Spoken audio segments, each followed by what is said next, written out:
The National Electrical Code, or NEC, specifies wiring methods for outdoor spas, especially those with underwater lighting. The requirement is that all wiring outside the house to the spa must be in conduit or pipe, irrespective of the distance to the service panel. This is mandated by NEC section 680.26. D1. The code distinguishes between wiring for underwater lights and other types of lights once the wiring enters the house.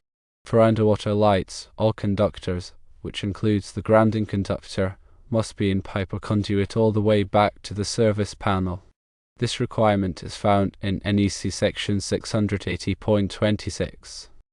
However, for non-underwater lights, once the wiring enters the house, any wiring method described in Chapter 3 of the NEC is permitted. This includes methods such as NM cable, often referred to as non-metallic sheath cable, or alternative conduit types. The type of niche luminaire, whether wet or dry, does not change the wiring requirement. Both types of niche luminaires require that conduit or pipe be used for underwater lights extending back to the service panel. To elaborate further on the conduit requirements for outdoor spas with underwater lights, firstly, it's essential to understand the specific requirements outlined in the National Electrical Code, or NEC. Section 680 covers swimming pools, fountains, and similar installations, and this is where we find the detailed regulations concerning spas and hot tubs. Secondly, for all wiring outside the house leading to the spa, it is mandatory to use conduit or pipe, regardless of the distance to the service panel. This requirement is clearly stated in NEC 680.26. D1. Conduit provides physical protection for the wiring against environmental factors, such as moisture, physical damage, and corrosion. Thirdly, when dealing with underwater lights, the NEC takes a stricter approach. All conductors, including the grounding conductor, must be enclosed in conduit or pipe all the way back to the service panel. This is found in NEC 680.26. This requirement aims to ensure a continuous and reliable grounding path, which is crucial for safety around water. The grounding path helps to minimize the risk of electric shock by providing a low impedance path for fault current to return to the source, tripping the circuit breaker or ground fault circuit interrupter, which is commonly referred to as a ground fault circuit interrupter or GFCI. In contrast, if the spa does not include underwater lights or after the wires enter the house, the NEC provides more flexibility. Any wiring method outlined in Chapter 3 of the NEC is permitted. Chapter 3 covers a wide range of wiring methods including, but not limited to, non-metallic sheath cable, electrical metallic tubing, commonly referred to as ENT, rigid metal conduit, and liquid-tight flexible metal conduit. Non-metallic sheath cable, such as type NMB cable, is commonly used for interior wiring in residential buildings. It consists of insulated conductors enclosed within a non-metallic jacket.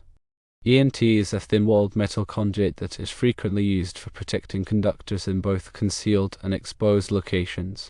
Rigid metal conduit, commonly referred to as RMC, is a heavier walled metal conduit that offers greater physical protection.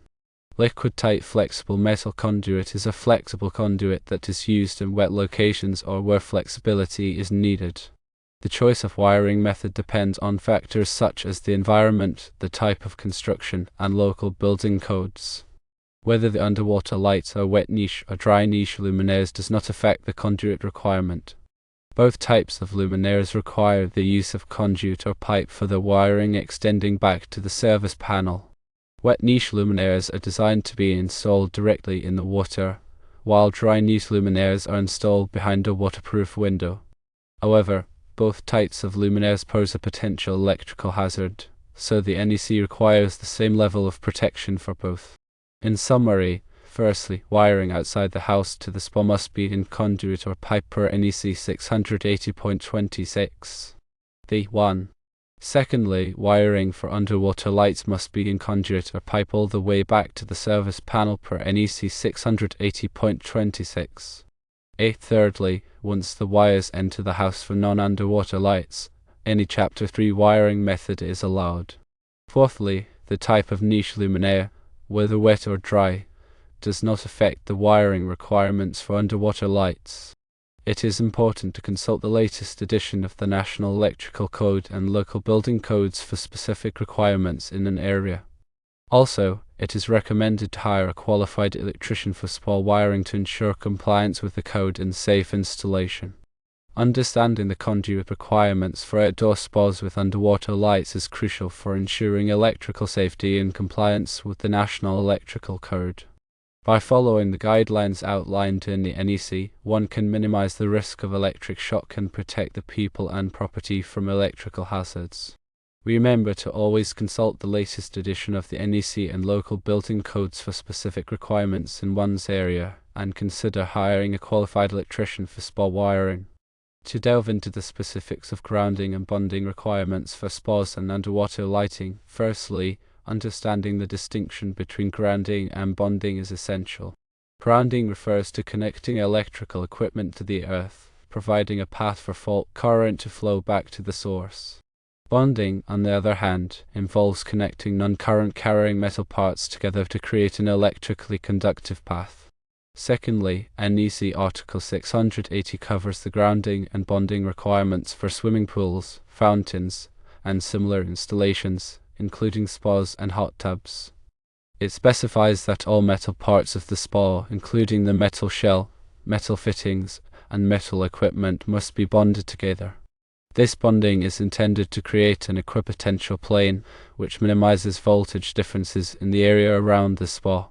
Thirdly, the bonding conductor must be sized according to NEC Table 250.122, based on the size of the circuit conductors supplying the spa equipment. The bonding conductor must be made of copper and must be installed in a continuous length without splices or joints. Fourthly, the metal parts of the spa must be bonded to the equipment grounding conductor of the circuits supplying the spa equipment. This provides a path for fault current to flow back to the source and trip the circuit breaker or ground fault circuit interrupter. Fifthly, for underwater lights, the NEC requires that the metal forming shell of the light be bonded to the equipment grounding conductor. This ensures that the metal parts of the light are at the same potential as the equipment grounding conductor, minimizing the risk of electric shock. Sixthly, the NEC also requires that a ground fault circuit interrupter be installed to protect the branch circuit supplying the underwater light. A ground fault circuit interrupter is a device that detects small amounts of current leakage to ground and trips the circuit, preventing electric shock. Seventhly, in addition to bonding the metal parts of the spa, the NEC also requires that the area around the spa be bonded. This can be achieved by installing a perimeter bonding grid, which consists of a network of bare copper conductors buried in the ground around the spa. The perimeter bonding grid is intended to create an equipotential plane in the area around the spa, minimizing voltage differences. Eighthly, the NEC also specifies requirements for the location of electrical equipment around the spa. Electrical equipment, such as receptacles and switches, must be located at least 5 feet away from the inside wall of the spa unless they are protected by a ground fault circuit interrupter. Ninthly, it is important to follow the manufacturer's instructions for grounding and bonding the spa equipment. The manufacturer's instructions may provide additional details and requirements that are not covered in the NEC. Tenthly, the requirements for grounding and bonding spas and underwater lighting are intended to ensure electrical safety and minimize the risk of electric shock. By following these requirements, one can protect the people and property from electrical hazards. It is important to consult the latest edition of the National Electrical Code and local building codes for specific requirements in one's area, and consider hiring a qualified electrician for spa wiring. In addition to the requirements for conduit, grounding, and bonding, the National Electrical Code also includes requirements for overcurrent protection, wiring methods, and equipment installation for spas and hot tubs. Overcurrent protection is provided by circuit breakers or fuses, which are designed to protect the electrical system from overloads and short circuits. The NEC specifies the maximum size of overcurrent protection for spa circuits based on the ampacity of the conductors and the rating of the equipment. The NEC also specifies the types of wiring methods that are permitted for spa circuits. Wiring methods such as non-metallic sheet cable, electrical metallic tubing, rigid metal conduit, and liquid-tight flexible metal conduit are commonly used for spa wiring. The choice of wiring method depends on factors such as the environment, the type of construction, and local building codes. The NEC also includes requirements for the installation of electrical equipment around the spa. Electrical equipment, such as receptacles and switches, must be located at least 5 feet away from the inside wall of the spa, unless they are protected by a ground fault circuit interrupter. The NEC also specifies requirements for the location of lighting fixtures around the spa. Lighting fixtures must be located at least 12 feet above the maximum water level, unless they are specifically designed for use in wet locations. It is important to follow the manufacturer's instructions for installing electrical equipment around the spa. The manufacturer's instructions may provide additional details and requirements that are not covered in the NEC. The requirements for overcurrent protection, wiring methods, and equipment installation for spas and hot tubs are intended to ensure electrical safety and minimize the risk of electric shock. By following these requirements, one can protect the people and property from electrical hazards.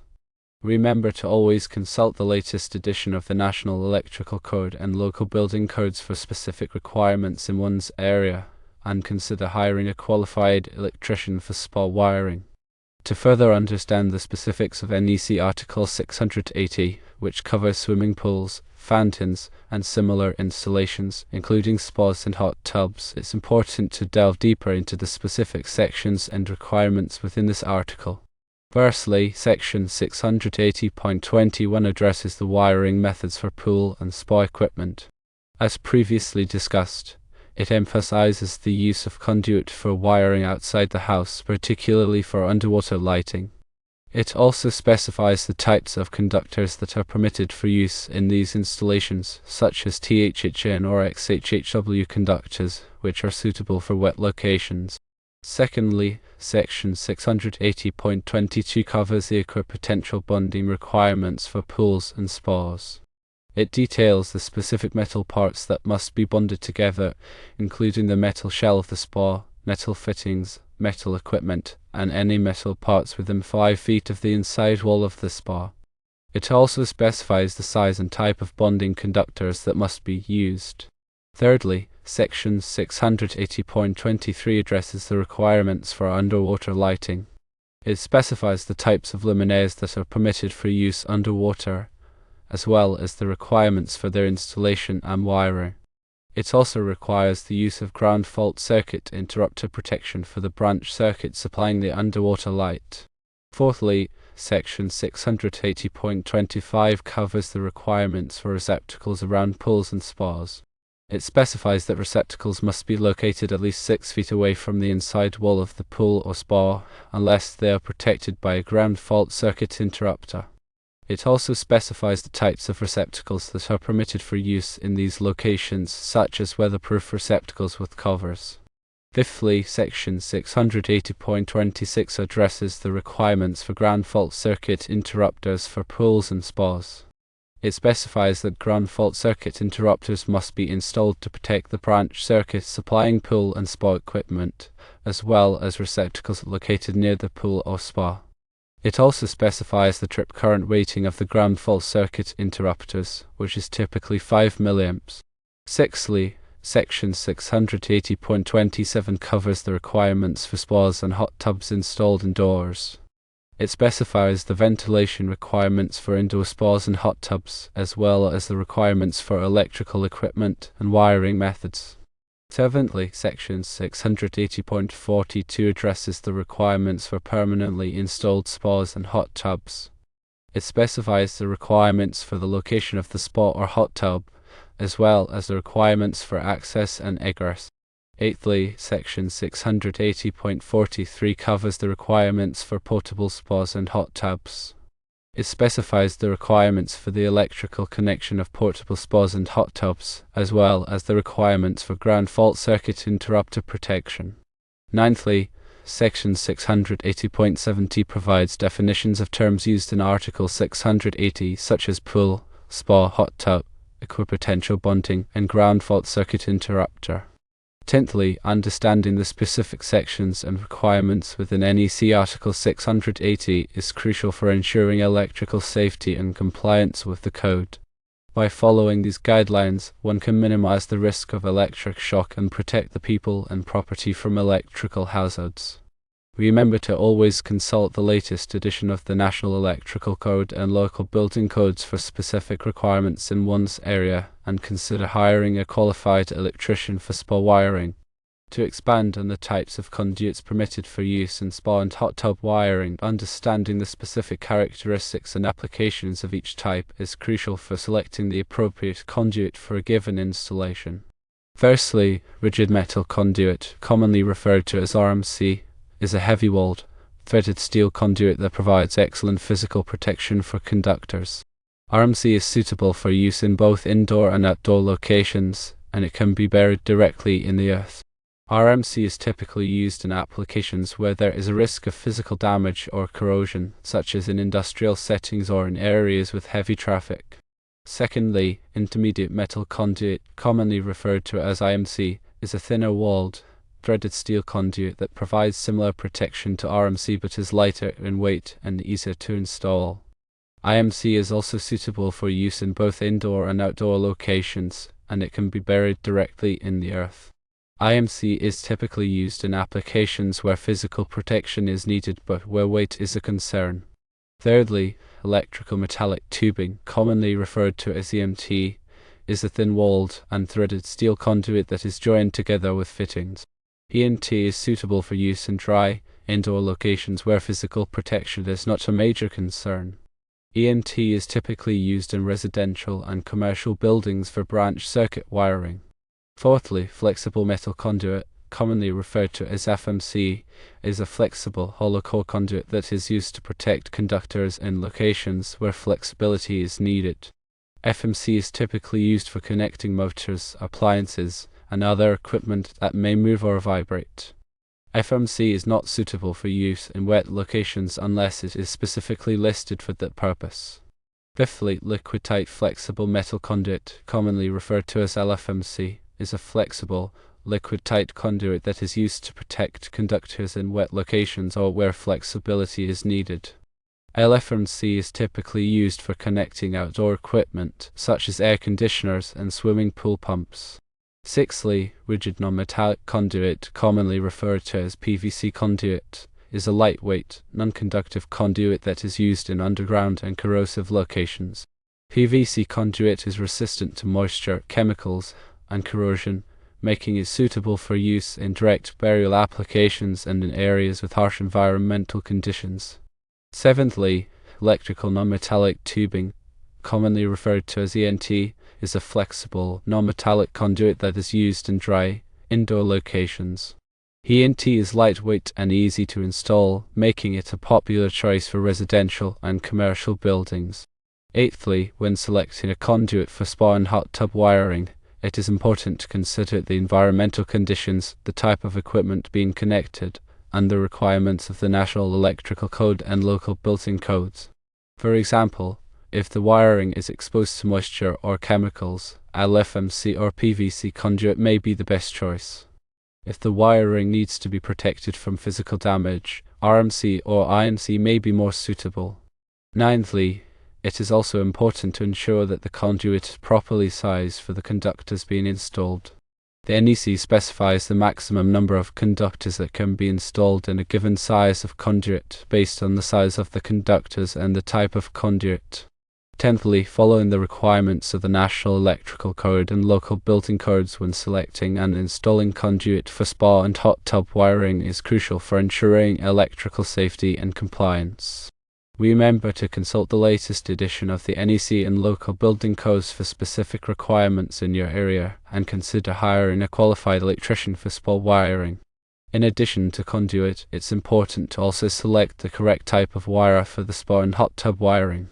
Firstly, the NEC specifies the types of conductors that are permitted for use in wet locations, such as those found around spas and hot tubs.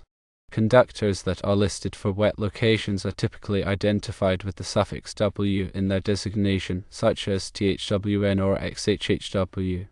Secondly, THWN conductors are thermoplastic high heat resistant nylon coated conductors that are suitable for use in wet and dry locations. THWN conductors have a maximum operating temperature of 75 degrees Celsius in wet locations and 90 degrees Celsius in dry locations. Thirdly, XHHW conductors are cross-linked polyethylene high heat-resistant, water-resistant conductors that are also suitable for use in wet and dry locations. XHHW conductors have a maximum operating temperature of 75 degrees Celsius in wet locations and 90 degrees Celsius in dry locations. Fourthly, it is important to select conductors that are properly sized for the circuit load. The NEC specifies the ampacity of conductors, which is the maximum amount of current that a conductor can carry safely. The ampacity of a conductor depends on its size, insulation type, and the ambient temperature. Fifthly, the NEC also specifies the minimum size of conductors for certain applications, such as for equipment grounding conductors. Equipment grounding conductors are used to connect metal parts of electrical equipment to ground, providing a path for fault current to flow back to the source and trip the circuit breaker or ground fault circuit interrupter. Sixthly, when selecting conductors for spa and hot tub wiring, it is important to consider the environmental conditions, the circuit load, and the requirements of the National Electrical Code and local building codes. For example, if the wiring is exposed to moisture or chemicals, conductors that are listed for wet locations should be used. If the circuit load is high, conductors with a higher ampacity should be selected. Seventhly, it is also important to ensure that the conductors are properly installed and terminated. Conductors should be installed in accordance with the NEC and the manufacturer's instructions. Conductors should be terminated using the proper connectors and tools. Eighthly, following the requirements of the National Electrical Code and local building codes when selecting and installing conductors for spa and hot tub wiring is crucial for ensuring electrical safety and compliance. By using the correct type and size of conductors, and by installing them properly, one can minimize the risk of electrical shock and fire. Ninthly, it is also crucial to protect the wiring with proper overcurrent protection. Overcurrent protection devices such as circuit breakers and fuses are designed to interrupt the current flow in the event of an overload or short circuit, preventing damage to the wiring and equipment. Tenthly, remember to consult the latest edition of the NEC and local building codes for specific requirements in your area, and consider hiring a qualified electrician for spa wiring.